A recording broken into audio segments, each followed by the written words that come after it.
दोस्तों, क्या आपको पता है मर्सिडीज बेंज जो आज दुनिया का most valuable luxury automobile brand है, इसकी शुरुआत किसने की थी? जर्मनी के अंदर झोपड़ी में रहने वाले कार्ल बेंज नाम के इस गरीब लड़के ने। ये वही कार्ल हैं जिन्हें पेट्रोल से चलने वाली गाड़ियों का इन्वेंटर माना जाता है। सिर्फ 2 साल की उम्र में ही इनके सिर से पिता का साया उठ गया। माँ दूसरे घरों में काम करती थी ताकि कार्ल पढ़ लिख कर एक काबिल बिजनेसमैन बन जाए। जब बिजनेस स्टार्ट किया तो उनका दोस्त ही सबसे बड़ा गद्दार निकल गया और आखिर में जब सफलता दिखने लगी तब इनके मैन्युफैक्चरिंग प्लांट्स ही बम ब्लास्ट में तबाह कर दिए गए। लेकिन फिर इतने चैलेंजेस के बाद कैसे मर्सिडीज बेंज दोबारा सरवाइव करने में कामयाब रही, आज के इस वीडियो में हम पूरी कहानी जानने वाले हैं।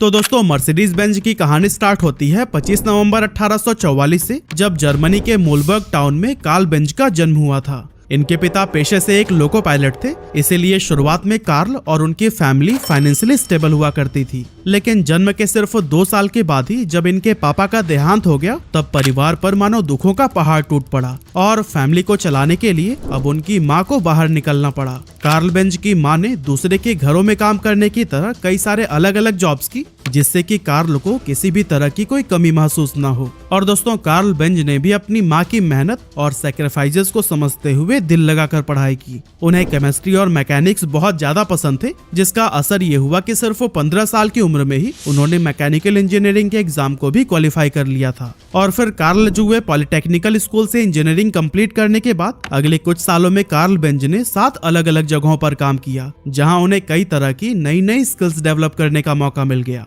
ये दौर 18वीं सदी का था, जब लोगों के पास ट्रांसपोर्टेशन का एक ही मेजर साधन था, घोड़ा गाड़ी। हालांकि उस समय साइकिल का आविष्कार तो हो चुका था, लेकिन उसे बहुत वाइडली यूज नहीं किया जाता था। कार्ल बेंज को यकीन था कि एक ऐसा समय भी आएगा जब घोड़ा गाड़ी की जगह हर तरफ फ्यूल से चलने वाले व्हीकल्स नजर आएंगे। लेकिन ये ख्याल भी एक सपने के जैसा था, जिसे सुनते ही लोग उनका मजाक उड़ाने लगते थे। लेकिन फिर भी कार्ल को ये यकीन था कि उनका ये सपना जरूर पूरा होगा। इसके बाद 1871 में जब उनकी उम्र 27 साल हुई, तब उन्होंने एक बड़ा फैसला लिया और वो अपनी अच्छी खासी जॉब छोड़कर अगस्त रिटर नाम के एक मैकेनिक के साथ लोहे का बिजनेस करने लगे। अपने इस नए बिजनेस के साथ साथ साइड में कार्ल ने अपनी मोटर गाड़ी पर भी काम करना शुरू कर दिया था और इसके लिए वो इतने ज्यादा पैशनेट हो गए थे कि एक पॉइंट पर आकर अपना सारा कारोबार उन्होंने अपने दोस्त रिटर पर छोड़ दिया। ऐसे में रिटर ने इस छूट का खूब फायदा उठाया और कार्ल बेंज को धोखा दे दिया, जिसके चलते कंपनी डूबने के कगार पर पहुंच गई।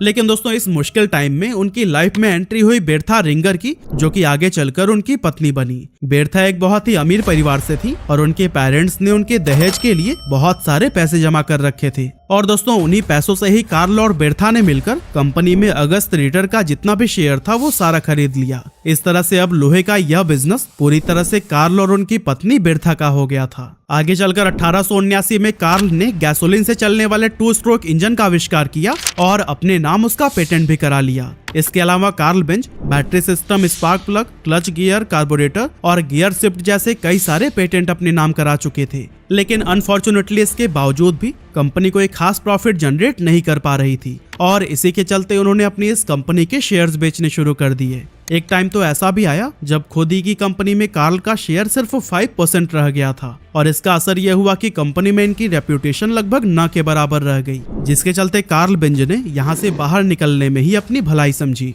कुछ टाइम के बाद इनकी मुलाकात 2 भाइयों मैक्स रोज और फ्रेडरिक विल्हेम से हुई, जो कि एक साइकिल शॉप के ऑनर थे। और फिर इन तीनों ने मिलकर एक कंपनी की शुरुआत की, जिसका नाम रखा गया बेंज एंड कंपनी। इस कंपनी में काम करते हुए कार्ल को अपने सपने पर काम करने के लिए काफी समय मिल रहा था। इसी वजह से 1885 में उन्होंने एक ऐसी तिपहिया साइकिल बना डाली जो कि गैसोलीन और 4 स्ट्रोक मोटर से ऑपरेट हो सकती थी। कार्ल ने इस तिपहिया साइकिल का पेटेंट कराया और उसका नाम रखा गया बेंज पेटेंट मोटर वैगन, जिसकी मैक्सिमम स्पीड थी 16 किलोमीटर पर आवर। अब इस मॉडल में एक बहुत बड़ी प्रॉब्लम थी कि इसे कंट्रोल करना काफी मुश्किल था, इसीलिए जब इसे डेमोन्स्ट्रेट किया गया तो फिर ये सीधे जाकर एक दीवार से जा टकराई और लोगों ने बेंज का खूब मजाक बनाया। साथ ही लोगों के मन में गैसोलीन से चलने वाली मोटर को लेकर ये डर भी बैठ गया था कि कहीं इसकी सवारी करते समय ये फट न जाए। इसी के चलते इस व्हीकल के बहुत ही कम यूनिट्स बिक पाए और प्रोडक्ट को कोई खास सफलता नहीं मिल सकी। अब दोस्तों, ये इवेंट कार्ल के लिए काफी डिमोटिवेट करने वाला था, लेकिन फिर भी उन्होंने हार नहीं मानी और अपने इस व्हीकल को और भी बेहतर बनाने में लग गए।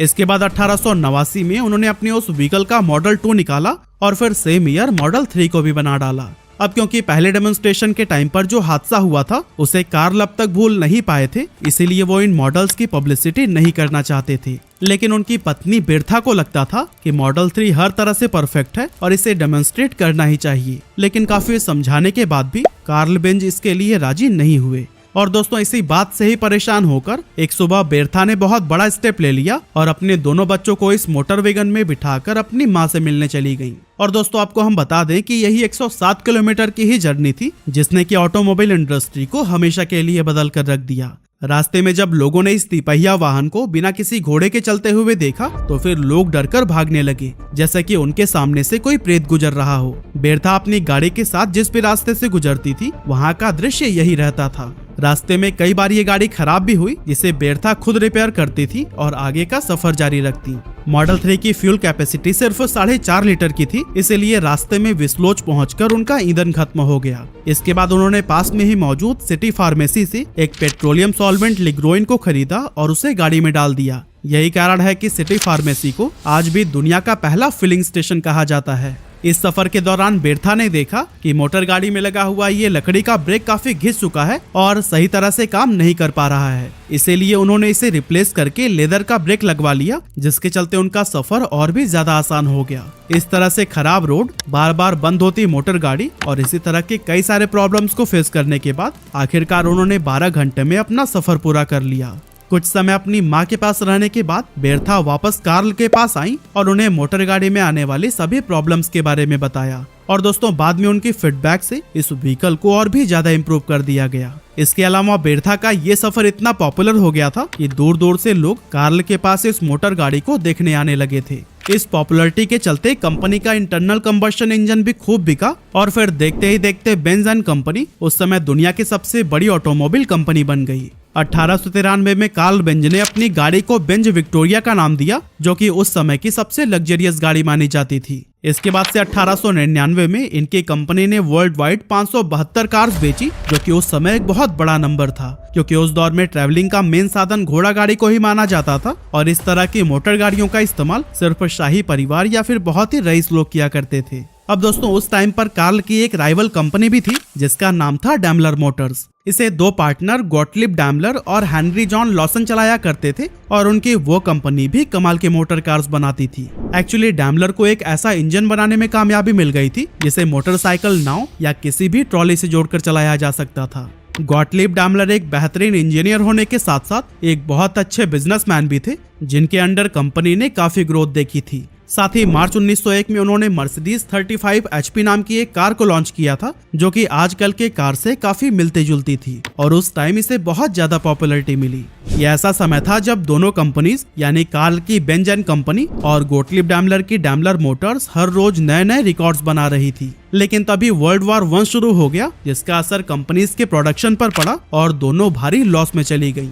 उस दौरान जैसे तैसे करके उन्होंने सरवाइव किया और जब युद्ध खत्म हो गया तब इनके प्रोडक्शन में थोड़ा सुधार होना शुरू हुआ। हालांकि ये सुनहरे दिन भी ज्यादा समय तक नहीं रहे, क्योंकि मार्केट में मंदी की वजह से ये कंपनीज फिर से लॉसेस फेस करने लगी और एक समय तो ऐसा आया जब कार्ल को लगने लगा कि इस तरह से उनकी कंपनी ज्यादा दिनों तक नहीं चल पाएगी।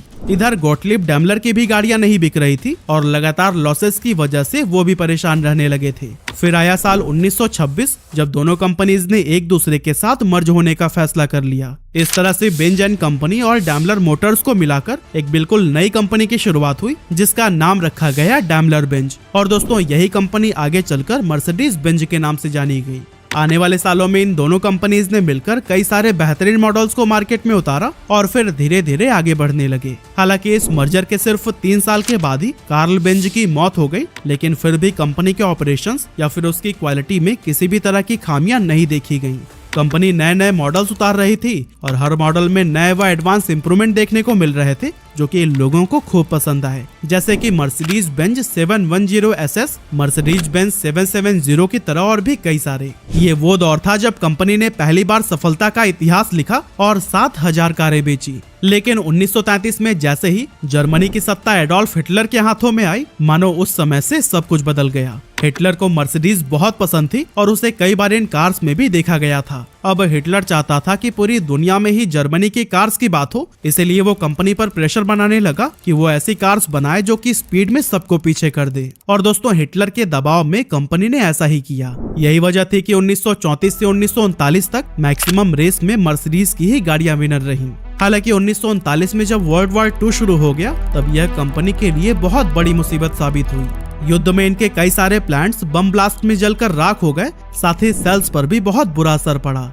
इसके अलावा हिटलर ने भी इन पर प्रेशर बनाना शुरू कर दिया कि मर्सिडीज बेंज अपना मेन प्रोडक्शन को बंद करके सिर्फ मिलिट्री फोर्सेस के लिए ही गाड़ियां बनाए। और आपको तो पता ही है कि कंपनी के पास इस बात को मानने के अलावा कोई दूसरा ऑप्शन नहीं था। बाद में हिटलर ने प्रोडक्शन को और भी ज्यादा बढ़ाने के लिए कहा, लेकिन ज्यादातर लोग तो युद्ध में हिस्सा ले रहे थे, इसीलिए कंपनी में वर्कर्स की कमी होने लगी। ऐसे में कंपनी ने बहुत सारी महिलाओं को हायर किया ताकि जल्द से जल्द वेपन्स, एयरक्राफ्ट इंजन्स और सबमरीन्स के ऑर्डर्स को पूरा किया जा सके। हालांकि कुछ ही समय के बाद से कंपनी ने देखा कि वो अपने टारगेट को अचीव नहीं कर पा रहे हैं, जिसके चलते फैक्ट्री के अंदर भारी संख्या में उन यहूदियों को काम पर लगा दिया गया जिन्हें हिटलर ने कैद करके रखा था। एक समय पर तो 63,000 कैदी मर्सिडीज बेंज में काम कर रहे थे, जिस वजह से जब जर्मनी को वर्ल्ड वॉर 2 में हार मिली उस समय इस कंपनी को भी काफी क्रिटिसिज्म का सामना करना पड़ा। इसी के चलते जर्मनी के अलावा जितने भी मैन्युफैक्चरिंग प्लांट बाहर के देशों में थे वो उनसे छीन लिए गए और यहाँ से मर्सिडीज बेंज का फिर से बुरा दौर शुरू हो गया। लेकिन दोस्तों इतना सब कुछ होने के बाद भी कंपनी ने हार नहीं मानी और फिर से एक नई शुरुआत करने का फैसला किया। इस बार ये कंपनी एम्बुलेंस और पुलिस के लिए कार मैन्युफैक्चर करने लगी और फिर आगे चलकर कंपनी ने पब्लिक के लिए भी कई सारी बेहतरीन कार्स को इंट्रोड्यूस किया, लेकिन ग्लोबल मार्केट में उसे अब भी वो रेपुटेशन नहीं मिल पा रही थी जो कि उसकी पहले हुआ करती थी। अब चूंकि इनोवेशन और ड्रामेटिक स्टाइलिंग हमेशा ही मर्सिडीज बेंज के ट्रेडिशन का हिस्सा रहा है, इसीलिए 1952 में कंपनी ने एक बहुत ही फ्यूचरिस्टिक गर्ल विंग डोर वाली मर्सिडीज 300 SL को इंट्रोड्यूस किया जो कि किसी ड्रीम कार के जैसी थी और कुछ ही समय में इसने मार्केट में धूम मचा दी। इस कार की टॉप स्पीड 235 किलोमीटर/आवर थी, जिसके चलते ये रेसिंग ट्रैक पर भी काफी पॉपुलर साबित हुई।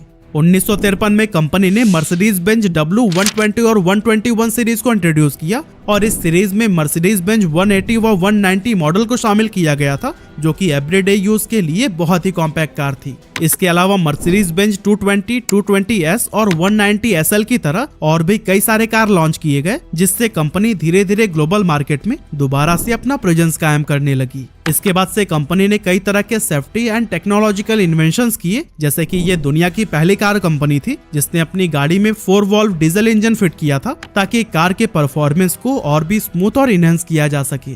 इसके अलावा 1961 में कंपनी ने अपनी गाड़ियों में सीट बेल्ट देना भी स्टार्ट कर दिया, साथ ही ABS ब्रेकिंग, एयर बैग और पैसेंजर सेफ्टी जैसे फीचर्स पर भी ध्यान दिया जाने लगा। इस तरह के इनोवेशंस के साथ ही कंपनी ने यूथ्स को भी टारगेट करने का सोचा, जिसके लिए उन्होंने कई सारे एड कैंपेन शुरू किए। इसके बाद से आया साल 1994 जब मर्सिडीज बेंज इंडिया में एंटर हुआ और महाराष्ट्र के पुणे में अपना प्लांट लगाया। मर्सिडीज की पहली कार मर्सिडीज बेंज W124 को 1995 में इंडिया में पहली बार लॉन्च किया गया। हालांकि ये इस ब्रांड की पहली कार नहीं थी जो कि भारत में आई थी, क्योंकि 1991 में मर्सिडीज बेंज 190D कार, जिसे अब E क्लास के नाम से जाना जाता है, इसे खास जर्मनी से JRD टाटा के लिए भारत मंगवाया गया था। अगर हम फिलहाल की बात करें तो कंपनी इंडियन मार्केट में अपने 26 मॉडल्स बेचती है और दुनिया में बिकने वाले हर 4 मर्सिडीज बेंज में से एक इंडिया में सेल होती है, जिसकी एवरेज कॉस्ट 1.5 करोड़ रुपए से भी ज्यादा रहती है। अगर हम कंपनी की हाईएस्ट सेलिंग मॉडल को देखें तो फिर इंडिया सहित पूरी दुनिया में ही GLC मर्सिडीज बेंज की बेस्ट सेलिंग मॉडल मानी जाती है, जिसके 2022 में 3,42,900 यूनिट्स बिके थे। वहीं अगर हम वर्ल्ड वाइड टोटल सेल्स की बात करें तो 2022 में कंपनी ने 2 मिलियन से भी ज्यादा कार्स को सेल किया था, जो कि इसे दुनिया का highest selling luxury car brand बनाता है। अब दोस्तों आज कंपनी ने मर्सिडीज बेंज की कारों की एक ऐसी इमेज बनाने में कामयाबी हासिल कर ली है कि लोग इसे एक व्हीकल की तरह नहीं बल्कि एक अचीवमेंट की तरह देखते हैं और आज ये लाखों लोगों के लिए ड्रीम कार कंपनी है।